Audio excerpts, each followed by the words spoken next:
Although the Independent Fiscal Commission has hailed the 2025-26 national budget as being credible, the Commission has pointed to shortcomings which it is urging the government to address. We're now joined by Commissioner Courtney Williams to delve deeper into some of the issues. Commissioner, thank you so much for joining us here on Primetime News. Now, before we get into the meat of the matter, can you explain to us what are some of the indicators that you used to determine that this was a credible budget? Thank you. Good evening, Janella. Good evening to viewers and the listeners. So the Independent Fiscal Commission, we looked at the macroeconomic and fiscal indicators to determine whether or not the budget is credible. Starting with the debt, Jamaica's laws impose a ceiling or a cap on the public debt. It should be no more than 60% of GDP by March 2028. And there's also a formula that links the budget balance to that debt. So we utilize that said formula and independently verified that the budget balance as presented in the budget is actually consistent with the debt target as per the law.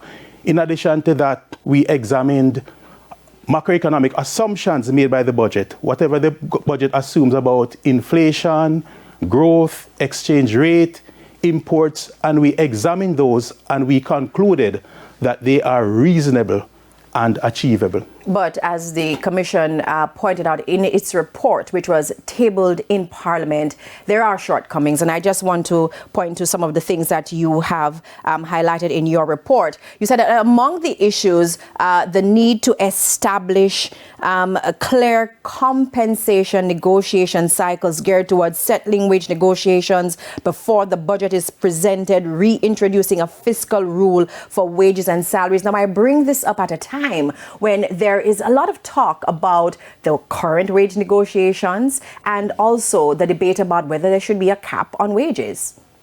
Okay, the cap on wages, the whole idea of this is to try to contain wage growth within the economy. Just to give an example. So 5 years ago, about 33% of the government's revenue was being allocated to pay compensation. For next year, that is forecast to grow to 45%, and then 4 years later to 49%. So it's a growing trend, an increasing trend of wages as out of the resources that the government has.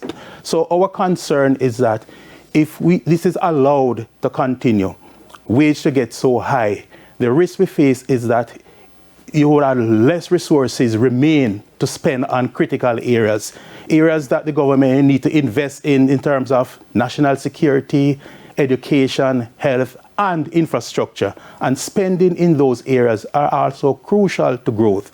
And the more growth the government can get, the more revenue, and it's will be able to pay even more wages. I'm sure that the unions may have a little issue with that point, but let's shift a little more. Another one of the shortcomings that you outlined is the deadline for filing annual income tax returns from March to a month in the first quarter of the fiscal year, April to June. This is not the first time that I've heard about this recommendation, but why did you highlight this particularly as a shortcoming?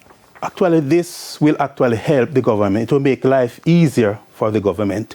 March is the month when the government collects most of its tax revenue. About 15% of the tax is collected in March. But it's the last month of the fiscal year. And because the time for filing income tax return coincides with the end of the fiscal year, if there is any shortfall in the taxes, government would have little to no time to adjust its plans and meet its target. So if the government were to shift it to a month in the first quarter, whether April, May, June, if there's any shortfall, the government would have at least 9 months to adjust its plans and meet its target. You can look at it akin to, say, a Christmas bonus. You'd rather have the bonus early than late. All right, so again, short on time, but there's just last point that I wanted to zoom in, and the Commission in its report said that the private sector and not the government should be the one driving growth in the economy.